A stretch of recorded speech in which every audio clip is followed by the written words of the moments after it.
students, कैसे हैं आप लोग? I welcome you back to my channel Concept Study. As I promised you always that we will try to understand physics in a very easy and very proper way so that आपका syllabus जो है वो properly execute किया जा सके.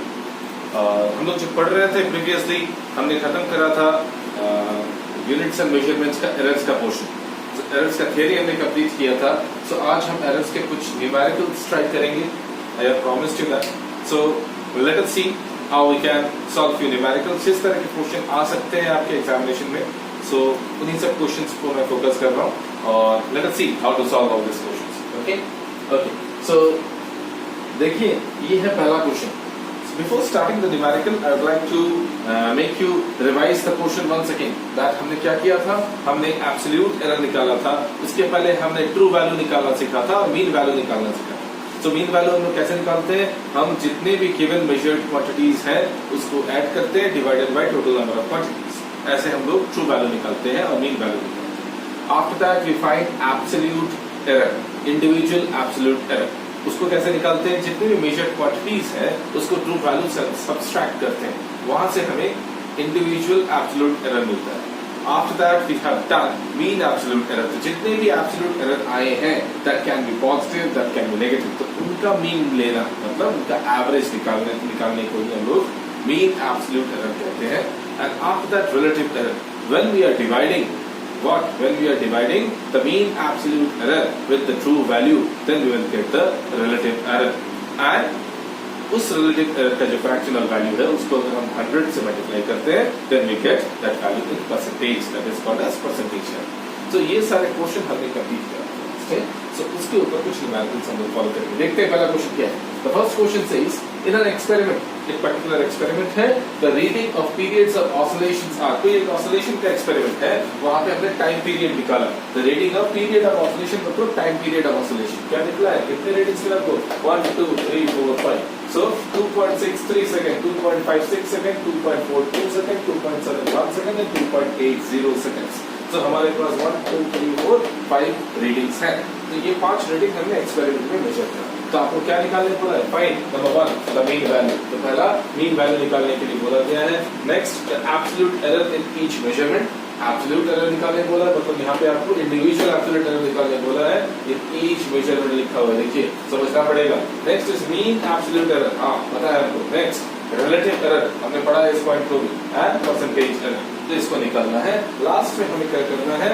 Express the results in proper form. Proper form में इसको लिखना है. तो चलिए सॉल्व करते हैं इस क्वेश्चन को. किस तरह से सॉल्व किया जा सकता है इसको सॉल्व करके देखते हैं हम लोग.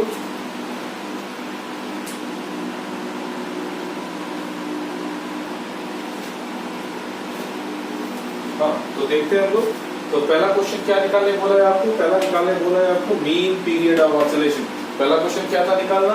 Mean period of oscillation. तो मीन पीरियड ऑफ ऑसिलेशन को हम लोग कैसे डिनोट करते हैं? T bar. हम टी बार कहते हैं इज इक्वल्स टू मीन. कैसे निकालते हैं? जितने भी मेजर क्वांटिटीज दिए गए हैं सबको ऐड कीजिए divided by number of quantities. कितने? 1, 2, 3, 4, 5. तो डिवाइडेड बाय 5. तो जितने भी मेजर क्वांटिटीज है उसको ऐड किया डिवाइडेड बाय 5 किया. आंसर कितना आया? 13.12 डिवाइडेड बाय 5. टोटल कितना आता है? 2.62 सेकेंड्स. ये आता है आपका total value. So this is your mean period of oscillation. इसे हम लोग mean period of oscillation कहते हैं. नेक्स्ट आपका क्वेश्चन था इंडिविजुअल एब्सोल्यूट एरर क्या होता है. इंडिविजुअल एब्सोल्यूट एरर निकालने के लिए बोला. कैसे निकालते हैं? ये जो आपका ट्रू वैल्यू है इससे हर एक इंडिविजुअल वैल्यू को आपको सब्सट्रैक्ट करना है. तो हमने वही किया है. Delta T1 is the individual absolute error for the first measured quantity. कैसे करते हैं? T बार माइनस T1 कितना है? 2.62. T बार की जगह पुट करना है और T1 क्या था आपका? 2.63. 2.63 पुट किया. कितना है माइनस करने के बाद? Minus 0.01 seconds. सिमिलरली हम लोग क्या लिखेंगे? Delta T2 is equals to T bar minus T2. Subtract कीजिए. T बार वही रहेगा, T2 ये हो जाएगा 2.56. सब्सट्रैक्ट करने पे पॉजिटिव पे वैल्यू आ रहा है. देखिए पहला वाला नेगेटिव पे वैल्यू आया था, सेकंड वाला पॉजिटिव पे वैल्यू आ रहा है. Next, delta T3. Similarly, you will do delta T3 will be this one 2.42. See, T4 will be 2.71 and T5 will be 2.80. T बार आपका सेम रहेगा. तो सब्सट्रैक्ट कीजिएगा जितना आपका आंसर आ रहा है ये आपको मेंशन करके रखा हुआ है यहाँ पे. So this is the individual absolute error. ये आपका individual absolute error हो गया. अगर अभी आपको जो थर्ड क्वेश्चन दिया गया है, तो थर्ड क्वेश्चन आपसे क्या पूछ रहा है? आपको थर्ड क्वेश्चन पूछा है find out the mean absolute error. तो मीन एब्सोल्यूट एरर कैसे निकालते हैं? चलिए देखते हैं. Third question is mean absolute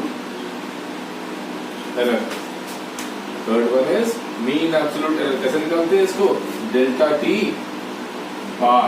इसे हम लोग कैसे डिनोट करेंगे? Delta T bar which is equals to जितना भी आपका वैल्यू आया है, जितना भी वैल्यू आपका कौन सा इंडिविजुअल एब्सोल्यूट एरर का जितना भी वैल्यू आया है उसका मॉड लेना है. तो क्या लिखना है? Delta T one mod plus delta T two mod plus delta T three mod plus delta T four mod plus delta T five mod. इसमें रखने का मतलब क्या हुआ? इसमें रखने का मतलब होता है कि आप साइन को नहीं कंसीडर कीजिएगा और जो मैग्नीट्यूड है उस मैग्नीट्यूड को आपको यूटिलाइज करना है. So delta T one will be how much? It is 0.01 and negative. When we are utilizing the mod, so खाली 0.01 को ही हम यूटिलाइज करेंगे. और 0.01 प्लस 0.06 ये पॉजिटिव नहीं है तो मॉड के बाद वो पॉजिटिव रहेगा. अगर नेगेटिव पॉजिटिव होता है, मॉड से निकलने के बाद वो नेगेटिव की जगह में पॉजिटिव हो जाता है. Next plus delta T three 2.0.20 plus delta T four negative में है, मॉड है तो ये वैल्यू पॉजिटिव लेना है. प्लस 0.09 प्लस नेगेटिव में है तो फिर से आपको इसे पॉजिटिव में कैरी करना पड़ेगा. 0.18 and divided by 5. So इसको अगर हम कंप्लीट करते हैं तो आपको मिल जाएगा क्या? Mean absolute error. तो आपको मीन एब्सोल्यूट एरर का वैल्यू मिल जाएगा. कितना आता है इसका वैल्यू? देखिए काउंट कीजिए. 8 plus 16 17 17 plus 6 17 plus 1 17 18 18 plus 6 24. So we will take it 4 2 3 4 5 plus 5 0.54 divided by 5. So ये आपका वैल्यू आ रहा है. देखिए कितना आ रहा है वैल्यू? आपका आ रहा है 0.54 divided by 5. That is 0.108 seconds. It will be 0.108 seconds. So ये हो गया आपका डेल्टा टी बार का वैल्यू 0.108 seconds आ गया है. So I hope ये 0.108 का जो वैल्यू आपके पास आया है, you have understood this problem in a very easy way. अगर आप इसको राउंड ऑफ करते हैं, तो आपका ये वैल्यू कितना आएगा? 8 है यहाँ पे, 5 से ज्यादा है, सो प्रीवियस डिजिट जो है वो 1 प्लस हो जाता है. तो value will be delta T bar is equals to 0.11 seconds. ये हो गया आपका क्या? डेल्टा टी बार का value. That is mean absolute error का वैल्यू आपका 0.11 सेकंड. सर हमने इस वैल्यू को क्यों नहीं कंसीडर किया और हमने ये क्यों निकाला? अब ये निकालने की तरफ क्यों चले गए? क्योंकि देखिए my dear students, you can see जितने भी वैल्यूज हैं यहाँ पे आफ्टर 0.2 डेसिमल्स तक आपको लिया गया है. इसलिए हम लोग 3 डेसिमल तक नहीं रखे, आंसर को 2 डेसिमल तक रखे. That is because I have gone for this procedure. I hope you have understood this question. Question number 3 is correct. Okay, next आपको क्या बताया गया है? आपको नेक्स्ट बताया गया है number 4 question. So what is the number 4 question? Let us see the question. What is the number 4 question? Number 4 question is we have been asked to find out the relative error. Okay, so this is the number 4 question. The relative error. Okay. कैसे निकालते हैं? क्या formula बताया था relative error का? It will be equals to delta t bar divided by t bar. Delta t bar divided by t bar. The mean absolute error divided by rho factor. तो कैसे हुआ था इसका? मीन एब्सोल्यूट एरर कितना आया था? 0.11 up to 2 decimal points. And T bar का value कितना था? टी बार का वैल्यू था 2.62. हमने निकाला था 2.62. इसको डिवाइड कीजिए. देखिए कितना वैल्यू आता है इसका. डिवाइड करने पे आपका ये वैल्यू आ जाएगा. Reference equals to 0.04 second. It is 0.04 second. So this is the relative error आपका कितना है? Relative error is 0.04 seconds. Now the next question it is asked is find out the percentage.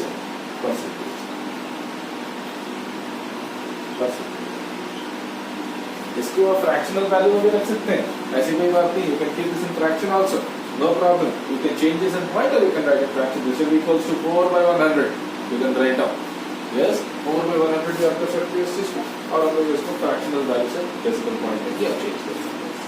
Very good. Now percentage error, यही जो value है delta T bar divided by T bar into 100. This is the percentage error. कितना value आया था इसका? 0.04 into 100 कर लीजिए, कितना आएगा? 4%. So 4% is the percentage. Percentage का वैल्यू कितना है? 4%. This is the process. You will do this. Very good. And in the last portion, you have been asked to find out what is the write down, express the results in a proper form. So proper form में आपको लिखने के लिए so लिखते हैं proper form में कैसे लिखते हैं? प्रॉपर फॉर्म में लिखने का क्या प्रोसीजर है? ठीक है, ये चौथा क्वेश्चन था या फिर पांचवा क्वेश्चन था? एक बार बता लेते हैं लोग भी. ये I think percentage error is the fifth one, and now we have to do the sixth portion. The sixth वाला आपको करना है. So this is the fifth one. Sorry, the fifth one. We are doing the sixth. Express this in proper value. इसका proper एक notification में आपको लिखना है. तो कैसे लिखते हैं इस चीज को? Proper form.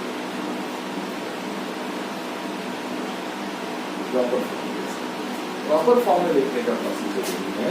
आप इस पूरे क्वांटिटी को अगर हम z को लिखते हैं तो z इज इक्वल्स टू आपका मीन वैल्यू कितना आया था? 2.62. देखिए मीन वैल्यू कितना आया है? 2.62. ये आपका मीन वैल्यू है. सो ये आपका आया था जितने भी सारे रीडिंग्स थे पहले इसका मीन निकाले थे. सो हम क्या बोलेंगे? सर ये आंसर हो सकता है, ये हो सकता है, ये हो सकता है, ये हो सकता है, ये हो सकता है. हमने 5 टाइम्स एक्सपेरिमेंट किया तो हमारे 5 डिफरेंट रीडिंग्स आए. तो कैसे समझेंगे कौन सा करेक्ट है और जो रॉन्ग है तो इतना रॉन्ग वो हमें निकालना है. सो मीन से हमको समझ में आता है कि this is the average answer. Average answer कुछ ऐसा होना चाहिए था टाइम पीरियड. ठीक है, बट जो रिमेनिंग क्वांटिटीज है इसके कारण से थोड़ा सा फ्लक्चुएशन आता है. इस एरर इज हियर. अगर ये प्रॉपर रिजल्ट है तो हर एक के साथ अगर आप कंपेयर करेंगे तो कुछ आंसर में चेंजेस है. कितने हैं उसे हम कैसे लिखते हैं? प्लस माइनस आपका absolute error, mean absolute error जो लिखा हुआ है उसे है. तो मीन एब्सोल्यूट एरर से ये ठीक है.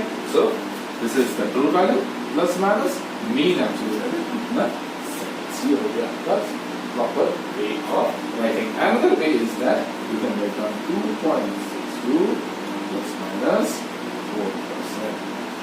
ये आप इसको परसेंटेज के फॉर्म में दे सकते हैं. 2.62 plus minus 4%. So this is the way you should do that.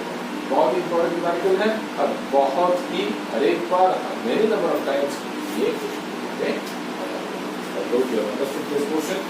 If you have understood this portion, then let us move to a different portion. Let us move to a different portion. देखते हैं. ठीक है, देखते हैं फिर next question. So next question देखने से पहले माय डियर स्टूडेंट्स एक और टॉपिक है जो आपको जानना काफी जरूरी है. ये हो गया कॉम्बिनेशन ऑफ एरर्स. तो कॉम्बिनेशन ऑफ एरर्स को जानना काफी इंपॉर्टेंट पोर्शन हो जाता है आपके लिए. तो देखते हैं. सो ये कॉम्बिनेशन ऑफ एरर्स होता क्या है? इसके ऊपर कुछ न्यूमेरिकल्स आते हैं, आपके बोर्ड्स में भी आते हैं, बोर्ड्स इन 10th क्लास 11th के एग्जामिनेशंस में भी आते हैं. मोर ओवर ये आपके जितने भी जॉइंट एंट्रेंस एग्जामिनेशंस हैं, जितने भी कॉम्पिटिटिव एग्जामिनेशंस हैं वहां पे भी पूछे जाते हैं. तो देखते हैं चलिए क्या है ये कॉम्बिनेशन ऑफ एरर्स. सपोज एक proper method of writing one quantity जो है, सपोज एक क्वांटिटी है ए, उसका मेजर्ड वैल्यू कितना है? This is the true value and ये जो है आपका उसका एरर पोर्शन है. ठीक है, so one quantity A is equals to A plus minus delta A and B is another value. जिसका क्या है? जिसका the proper way of writing that is the true value is B plus minus delta B. So there are two quantities, quantity A and quantity B. If the question is asked to find out the addition of these two quantities, that is Z. हमने उसको quantity को name क्या दे दिया? Z दे दिया. So Z is equals to A plus B. उसको हम add करते हैं. अगर हम इन दोनों को ऐड करें तो क्या होगा? देखिए A की जगह में हम लोग क्या यूज करेंगे? A plus minus delta A and plus B की जगह में B plus minus delta B use करते हैं. तो इससे हम लोग क्या लिख सकते हैं? A प्लस B को एक साथ लिखें plus minus delta A plus delta B. This is the process of writing. Now we can write that a plus b को हम लोग क्या पकड़ा था, z, तो we can write z plus minus इस क्वांटिटी को हम लोग डेल्टा z लिखते हैं. So this is a rule that you have to remember, that delta z is equals to delta a plus delta b. Whenever two quantities are given to you in their proper form, then the combination of errors or then the addition of errors will be delta a plus delta b. So there are 4 rules or 5 rules that you have to remember. The first one is addition. This is the addition rule. Delta z is equals to delta a plus delta b. Similarly, अगर आपको ये बोला जाए तो z is equals to a minus b. इसके derivations आपके लिए required नहीं है. जस्ट इसका रूल आप याद रखिए. z is equals to a minus b अगर होता है, in that case also delta z, the combination of error will also be delta a plus delta b. That is, अगर आपको एडिशन करने को बोले, अगर आपको सब्सट्रैक्शन करने को बोले, then in both the cases the error will be added. Error को हम लोग add कर देते हैं. This is the rule. This is the addition rule. This is the subtraction rule. Let us go to the third operation, that is z is equals to a into b. अगर आपको multiply करने के लिए बोले तब इसमें combination of errors को कैसे निकाला जाता है. देखिए, delta z by z is equals to delta a by a plus delta b by b. This is the relative form हम लोग निकालते हैं. Delta z by z is equals to delta a by a plus delta b by b. And in the fourth case, if z is equals to a by b, that is the division rule. तो division rule में भी क्या करते हैं, जो multiply में procedure होता है वही डिवीजन का प्रोसीजर होता है. Delta z by z is equals to delta a by a plus delta b by b. So remember, in addition and in subtraction the rule is same, and in multiplication and division the rule is also same. And in the last one, z is equals to a to the power of n. कोई exponential form में आपको दिया गया है. in that case क्या करेंगे, delta z by z is equals to n को आप फॉरवर्ड लेके आ जाएंगे, n into delta a by a. So these are the 5 rules. इसके डेरिवेशंस पे आप मत चाहिए, रिक्वायर्ड नहीं है आपके लिए. So जस्ट रूल्स याद रखिए. न्यूमेरिकल्स में इन रूल्स के थ्रू ही आपका सॉल्यूशन आ जाएगा. So now if we concentrate on the next problem that you can see here, let's see the next problem. So the next problem is, yes, so the next question, तो आप देख सकते हैं next question क्या है. ये है आपका नेक्स्ट क्वेश्चन. क्या बोला गया क्वेश्चन में, देखते हैं. There are 2 resistances. 2 रेजिस्टेंस है आपके पास. कौन सा R1, इसका वैल्यू कितना है, 100 plus minus 3 ohm. And next one R2 is equals to 200 plus minus 4. So आपके पास 2 रेजिस्टेंसेस है जिसका मेजर्ड वैल्यू कितना है आपको दिया गया है. And both the resistances are connected in series. इसको आपने सीरीज में कनेक्ट कर दिया. क्या होता है सीरीज कनेक्शन, आपने ये पढ़ा था last year in class 10th, आपने ये कंप्लीट किया हुआ है. This is R1, this is R2. अगर इसको हम लोग कोई भी एक बैटरी के साथ कनेक्ट करते हैं तो इस तरह के कनेक्शन को हम लोग क्या कहते हैं, series connection. So in series connection में क्या बोला है, इन दोनों रेजिस्टेंस को लगा दिया गया है. बोला है find out the equivalent resistance. Equivalent resistance आपको निकालने के लिए बोल रहा है, और द टोटल रेजिस्टेंस. ऑलराइट, तो कैसे निकालते हैं, हमें पता है सीरीज कॉम्बिनेशन का क्या फार्मूला होता है. In series combination we know that the R equivalent is equals to R1 plus R2. बस आपको ये पता होना पड़ेगा. आगे का प्रोसेस आपको पता है. देखते हैं क्या करते हैं. आपको मतलब एडिशन ऑफ द एरर्स निकालना है. तो देखते हैं क्या है. R1 क्या दिया गया है, 100 प्लस माइनस 3. ठीक है, ये है. Next 200 plus minus 4. ये हो गया आपका तो वैल्यूज. अब इसको एडिशन करना है तो कर दीजिए. 100 को एक जगह में रखिए, 200 को दूसरी जगह में लेके आइए. बस इसको एक साथ रखना है. a plus b plus minus, हमने क्या बोला था, एडिशन ऑफ द एरर्स के टाइम पे जो एरर्स हैं इनको भी ऐड कर देना पड़ता है. तो 3 प्लस 4, तो ये हो गया आपका, that is 100 plus 200 plus minus 3 plus 4. तो हमने क्या किया, जितना भी ये मीन वैल्यू है उनको एक जगह पे रखा, और जितना भी आपका एब्सोल्यूट एरर्स है उसको हमने दूसरी जगह पे रखा.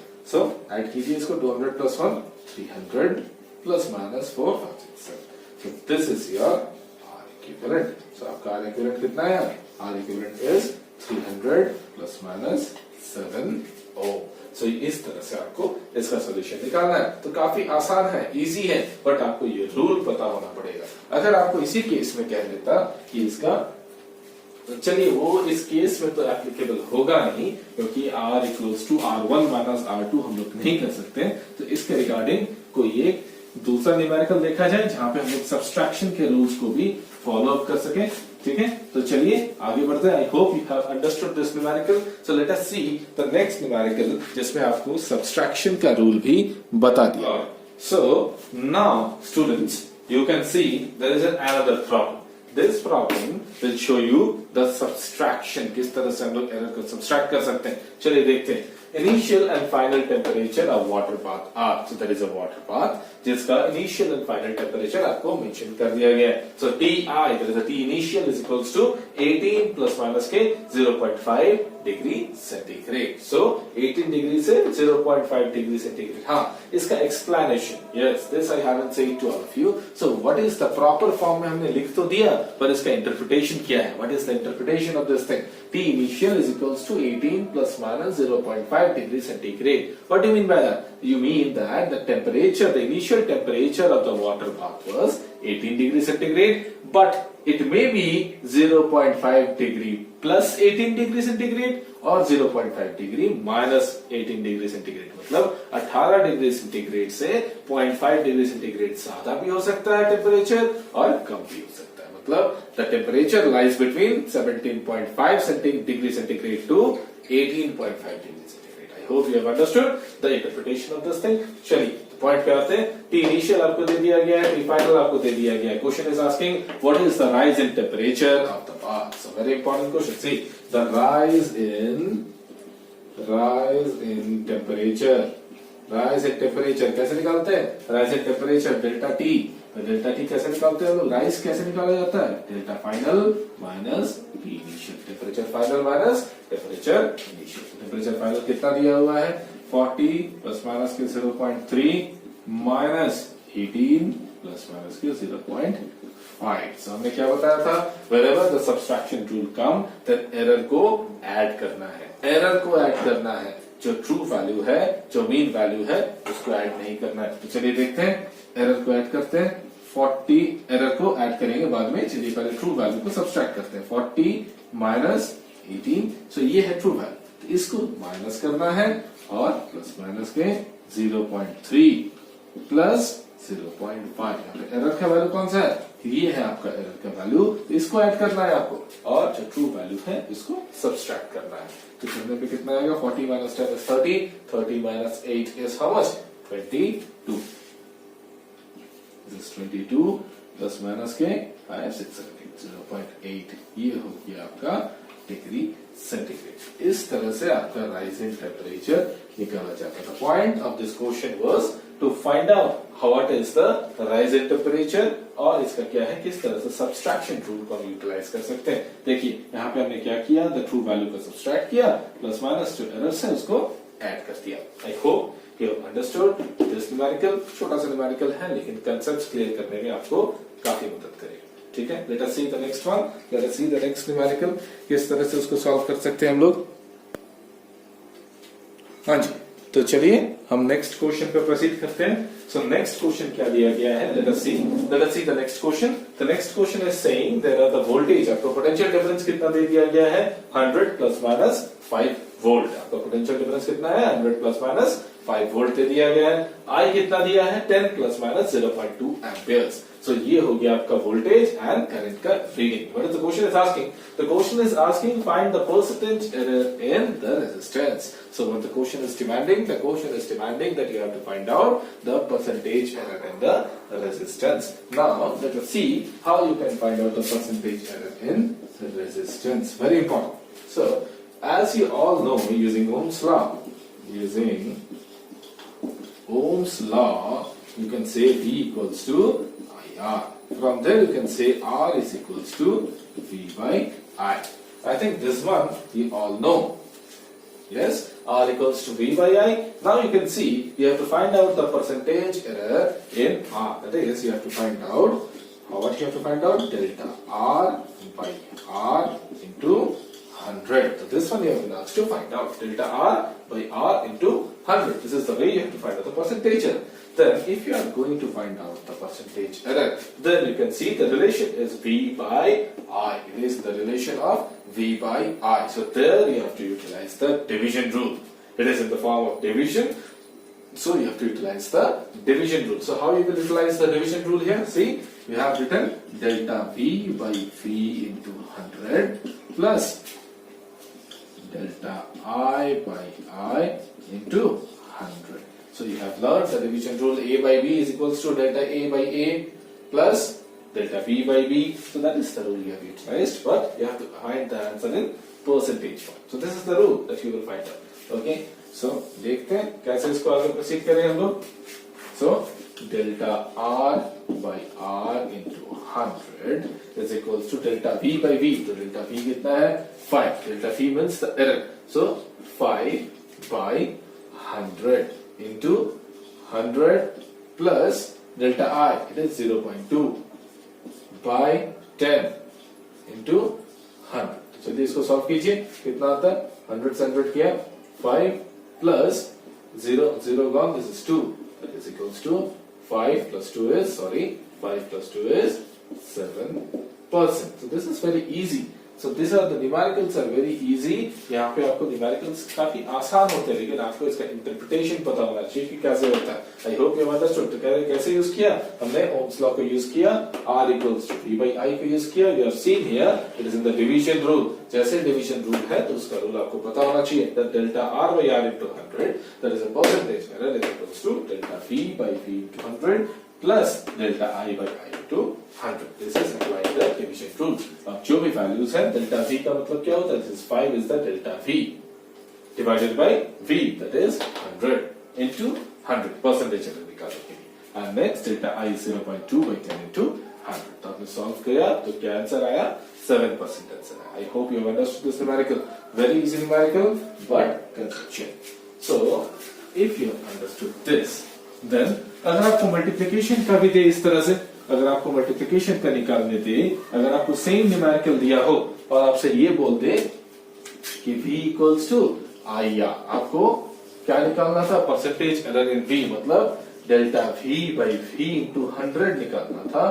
तो आप देखते हैं यहाँ पे प्रोडक्ट रूल लगा हुआ है. तो प्रोडक्ट रूल क्या था? तो आप यूज करते delta I by I into 100 plus product rule and division rule. Both the formulas are same. So delta I by I into 100 into delta R by R into 100. Respective values को put करके आपको answer मिल जाएगा. Sir ये जो into 100 है my dear, ये percentage error निकालने के लिए दिया है, इसलिए यूज किया है, फॉर्मूला में नहीं था. Product rule and division rule में नहीं लिखा हुआ था ये परसेंटेज एरर के लिए. अगर परसेंटेज एरर ना बोले तो इसका यूटिलाइजेशन कोई जरूरी नहीं है, खाली इतना करते हैं, इसको ऐड करते हैं. I hope you have understood this portion. Okay. Now, after this,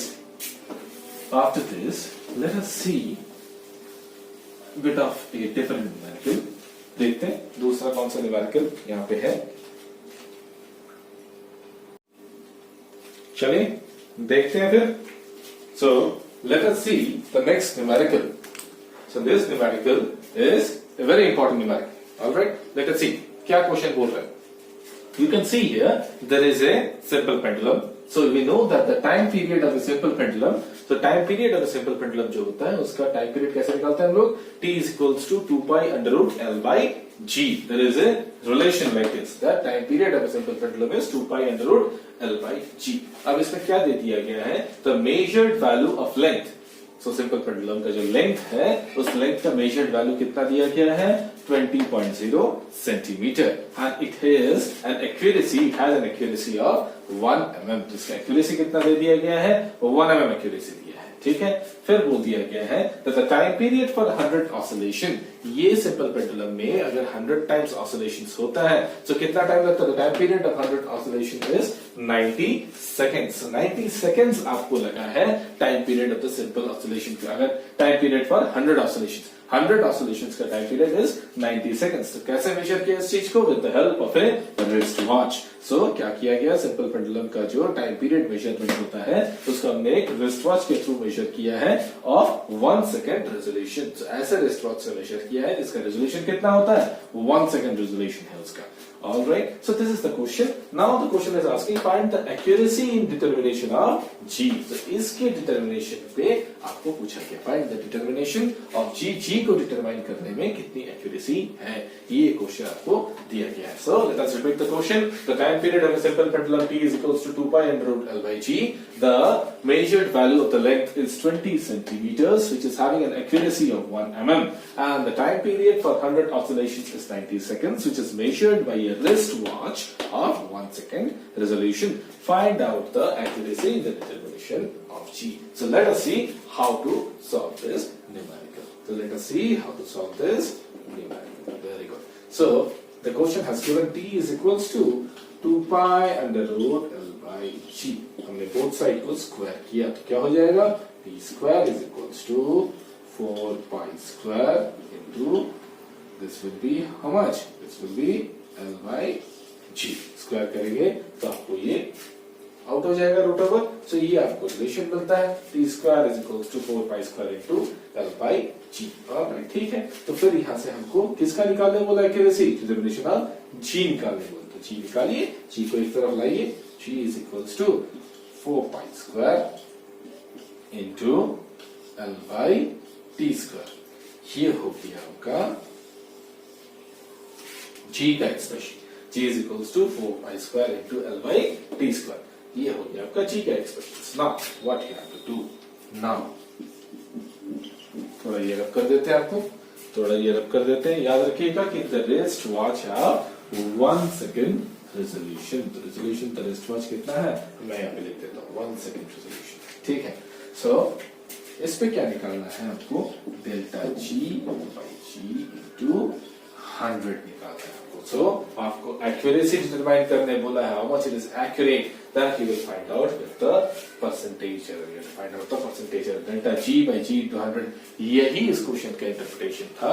कि आप ये समझते हैं कि नहीं समझते हैं कि इसमें accuracy निकालने का मतलब you have to find out delta G by G into 100, which is equals to 4 pi square is a constant value. So lift this, that will be now delta L by L into, देखिए यहाँ पे ये division rule है. यहाँ पे division rule आपको दिख रहा है. अगर डिवीजन रूल होता है तब हमें क्या करना पड़ता है? रूल क्या कहता है? आपको ऐड करना पड़ता है. Then you will do plus, you will add here. Okay, now we have done here into 100, that is percentage error निकाल रहे हैं तो इनटू 100 तो पहले कर दीजिए इस चीज को. ओके, नाउ डिवीजन रूल है तो ऐड कीजिए. ऐड करने पे क्या आ रहा है यहाँ पे? That is T square. Exponential form में है तो क्या रूल था उसका? एक्सपोनेंट सामने आ जाएगा. कितना है? टी स्क्वायर 2 है तो 2 को पहले सामने लाइए. अच्छा, now delta T by T into 100 जो परसेंटेज निकालना. तो this is the rule. Now find out delta L. अच्छा, डेल्टा एल क्या है? ये जो आपको एक्यूरेसी दिया गया है दैट इज 1 mm.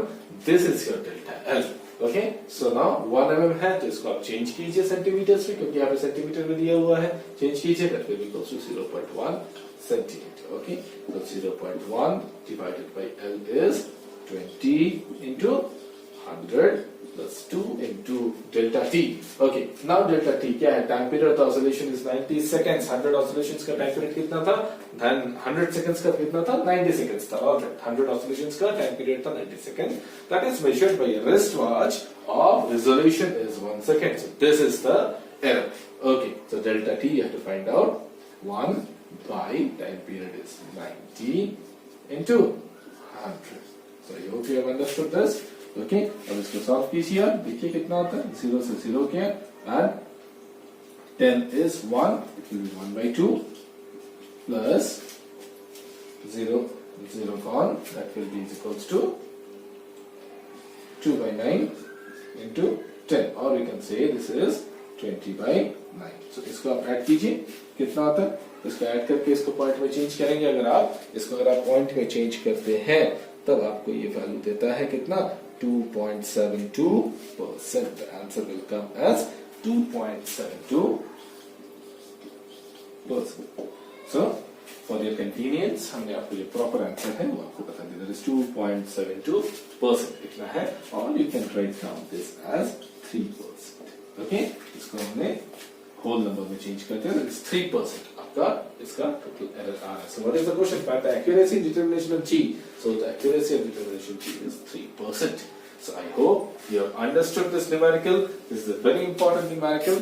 और आप अगर इसको समझ जाते हैं तो आपको यहाँ पे डिविजन रूल पता चल जाता है. How to use the exponential rule वो आपको समझ में आ जाता है. And you will get the concept of this time period also. So I hope you have understood the numericals that we have discussed today.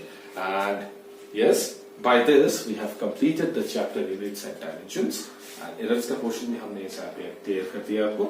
And next we will move on to a separate chapter. Let us see in which chapter we are moving forward. I hope you all are liking my channel. आपको अच्छा लग रहा है पढ़ के मेरे channel के through. And thank you all. Thank you all. Stay safe. Stay at your home.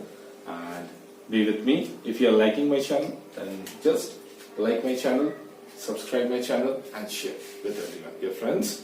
Thank you. Thank you for today.